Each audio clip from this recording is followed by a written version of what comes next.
Hello everyone, welcome back to my channel. आज हम पढ़ेंगे चैप्टर पंक्चुअलिटी।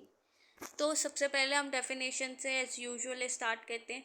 पंक्चुअलिटी होता क्या है? सो पंक्चुअलिटी एक वैल्यू है, एक कैरेक्टरिस्टिक्स है। ठीक है, एक कैरेक्टरिस्टिक है of having the ability to complete the task in hand. हाथ के हाथ आप जो है अपना काम जो है कंप्लीट करते हैं, अपना टास्क जो है कंप्लीट करते हैं और fulfil the duty assigned before. या तो आप उससे जो जो आपको ड्यूटी असाइन की गई है, जितने वक्त तक के लिए की गई है, आप उससे पहले कर लेते हो या उतने टाइम तक कर लेते हो। सो ये चीज़ होती है पंक्चुअलिटी। आप अपने काम की तरफ जो है डेडिकेटेड हो, आप उतने टाइम में कवर कर लेते हो या उससे पहले ही कर लेते हो। Simply put to be means simply put to be punctual means to be on time. Obviously आप अगर कोई काम अपने टाइम पर करते हो, that is what is punctuality. You are punctual if you have the quality of always being on time. आप punctual कहलाओगे अगर आपके अंदर ये क्वालिटी है कि आप हर काम को या फिर आप अपने टाइम पर हो। ठीक है ना। एडवांटेजेस क्या हो गए पंक्चुअल होने के? कई सारे एडवांटेज हैं। पहला एडवांटेज है पंक्चुअल। तो पहला एडवांटेज क्या है? Punctuality aids in doing the right thing. ठीक है, at the right time without procrastinating और विदाउट एनी डिले। ठीक है, तो आप जो है अपना काम टाइम पर कर रहे हो। ठीक है, सही टाइम पर कर रहे हो, सही काम को आप सही टाइम पर कर रहे हो। वो चीज़ हो गई पंक्चुअलिटी। विदाउट जो है प्रोक्रेस्टिनेटिंग, इसका मतलब हो गया कि विदा आप बिना टाले कि नहीं आज नहीं करते, चलो कल करते हैं, कल तो कर ही लेंगे, नहीं नहीं चलो परसों करते हैं। तो आप ये किए बिना आप जो है टाइम पर काम करो। सो ये चीज़ होती है पंक्चुअलिटी। ना दूसरा पॉइंट है being punctual helps to succeed in all that we do. जो मतलब पंक्चुअल अगर हम होते हैं ना, तो हर चीज़ में हमें सक्सेस मिलती है जो भी हम करते हैं। ना तीसरा point being punctual helps us to not only respect our time. हमें इससे सिर्फ देखें, अगर हम सही काम सही टाइम पर करेंगे, इससे तो हमारा टाइम भी बचेगा और औरों का भी टाइम बचेगा, जिनको हमें जो है दिखाना है अपना काम, उनको भी अपना टाइम वेस्ट नहीं करना पड़ेगा। सही टाइम पर वो भी अपना काम कर पाएंगे और हम भी अपना काम कर पाएंगे। चौथा point, a punctual person is always respected. तो जो पंक्चुअल होता है ना, उसको हर कोई रिस्पेक्ट भी देता है। सो ये एडवांटेजेस हैं पंक्चुअल होने के। पांचवा है we learn the art of effective time management when we are punctual. तो ये जो एक आर्ट होती है, ये भी एक आर्ट होती है कि अगर आप जो है इफेक्टिव टाइम मैनेजमेंट कर पाते हो। और ये चीज़ ना आपको बाद में जब आप बड़े हो जाते हैं तब आपको रियलाइज़ होती है, क्योंकि टाइम मैनेजमेंट बहुत ज़्यादा ज़रूरी होता है। Now, sixth point is a punctual person succeeds in completing his task at the pre-decided time. तो एक जो है पहले से ही डिसाइड किया हुआ टाइम है, हाँ इतना टाइम पर हमें कवर करना है, तो आप उसमें सक्सेस भी पा लेते हो अगर आप पंक्चुअल हो उस टाइम में करने का। Now seventh point is punctuality keeps laziness at bay. अच्छा ये भी है, क्या होता है कि अगर आप पंक्चुअल नहीं हो, आप लेज़ी होते जाते हो, आप उसको लेथार्जिक होते जाते हो, आप आगे शिफ्ट करते जाते हो अपने काम को। सो ये चीज़ भी नहीं होगी। Now eighth point is punctuality helps us to reach a goal faster and a systematic manner. आप जो है पंक्चुअल जब है तो आपका जो भी गोल होगा आप उसे कवर कर लोगे, और जो है वो भी सिस्टमेटिक मैनर में। ना सो कुछ फ्यू टेक्निक्स हैं which will help you to master the art of time management.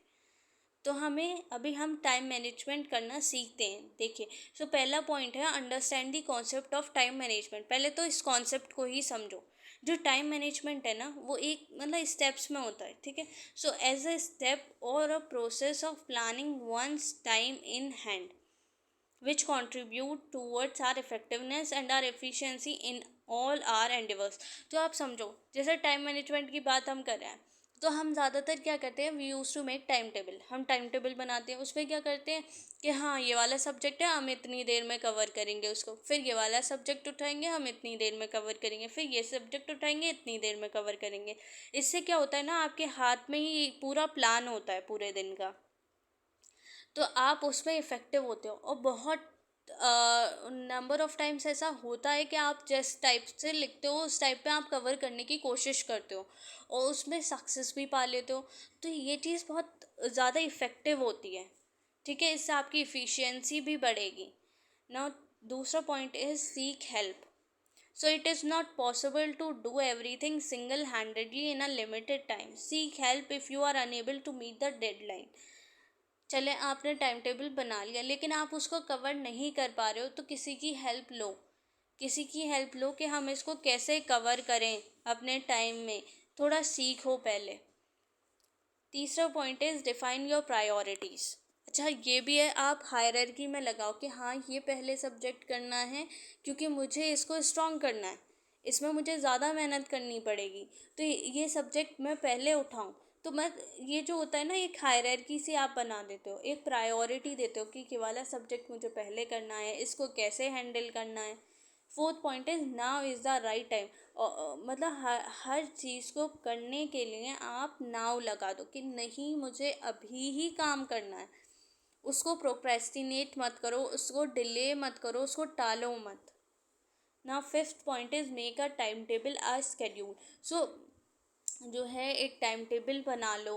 तो जो है ये लगता बहुत आसान है, बहुत अच्छा लगता है कि हाँ नहीं टाइम टेबल बनाएंगे उसके अकॉर्डिंग चलेंगे, लेकिन उससे कंटिन्यूसली उस पर स्टिक रहना वो एक बड़ा चैलेंज है। और if you are particular about sticking to your to do list, पर आप एक बार स्टिक हो जाओगे ना तो आपको सक्सेस ज़रूर मिलेगी। Now six point is avoid carrying the baggage.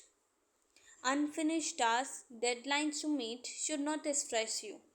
अब ऐसा भी नहीं होना चाहिए कि अरे ये वाला टास्क तो फुलफ़िल नहीं हो पाया, ये वाली डेडलाइन तो जो है इस डेडलाइन तक तो हम काम ही नहीं कंप्लीट कर पाए। तो इस चीज़ का स्ट्रेस मत लो, इस चीज़ का बिल्कुल स्ट्रेस नहीं लेना है। Now seventh point is one thing at a time. एक काम को जो है एक टाइम में करो, ठीक है। आप अपना पूरा दिमाग उसमें लगा दो, पूरा कंसंट्रेशन उसमें लगा दो, जो है लॉजिकल कंक्लूजन उसमें रखो, ठीक है। सो एक काम को उठाओ और उसको पूरी जो है डेडिकेशन के साथ करना है। Eighth point is early to bed early to rise is indeed a good maxim. ठीक है, ये तो हमने सुना ही है कि early to bed early to rise, so ये बहुत ज़्यादा इफ़ेक्टिव है। Ninth point is change of work is rest. ठीक है, सो जब हम मोनोटोनस हो जाते हैं ना, एक ही काम करे चले जा रहे हैं करे चले जा रहे हैं, तो वो इंटरेस्टिंग नहीं रहता है। इसलिए थोड़ा टाइम आपको लाइट भी रहना है, थोड़ा टाइम इंजॉय भी करना है। Now tenth point is learn to say no. Sometimes in our attempt to please the world, दूसरों को खुश करने के चक्कर में अपने काम को हम कॉम्प्रोमाइज़ कर जाते हैं। इसलिए ये चीज़ आनी चाहिए, आप पोलाइट वे में नो बोल सको किसी को। कोई आपका दोस्त है या कोई भी आपको खेलने के लिए बुला रहा है, लेकिन आपके टाइम टेबल के अकॉर्डिंग अभी खेलने का टाइम है ही नहीं, अभी आपका पढ़ने का टाइम है, तो आप उसको पोलाइटली जो है मना करिए।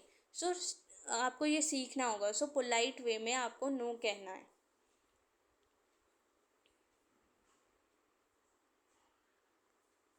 सो ये एग्जाम्पल है, जैसे टू डू लिस्ट बनी हुई है यहाँ पर कि हमें उठना है पॉजिटिव एटीट्यूड के साथ, फिर मेडिटेट करना है, फिर एक्सरसाइज करनी है, फिर अपने अंदर देखना है खूबसूरती को, फिर जो है अपने फ्रेंड्स फैमिली से के पास जाना है, फिर जो है अपनी डेली टास्क को देखना है क्या क्या करना है, फिर ब्रेकफास्ट लेना है। तो इस तरीके से जो है आपने एक टू डू लिस्ट बना ली। वैसे ही 10 वेज टू मैनेज, आप मैनेज कैसे कर सकते हो, आप प्रायोरिटी दो। जैसे हमने ऊपर भी पढ़ा, आपने प्रायोरिटी देनी है कौन से काम को कब करना है, ऑर्गेनाइज वे में करना है, पंक्चुअल रहो, कंसिस्टेंट रहो उस काम के साथ जो है ना, और उसको टालो मत, टाइम मैनेजमेंट को समझो, और पोलाइटली नो कहना सीखो, स्टे फिट, है ना, अपनी कैपेसिटीज़ कैपेबिलिटीज़ को पहचानो, है ना, avoid wasting time, rest relax रहो, और जो है टाइम वेस्ट करने से बचो। So that's all. Thank you.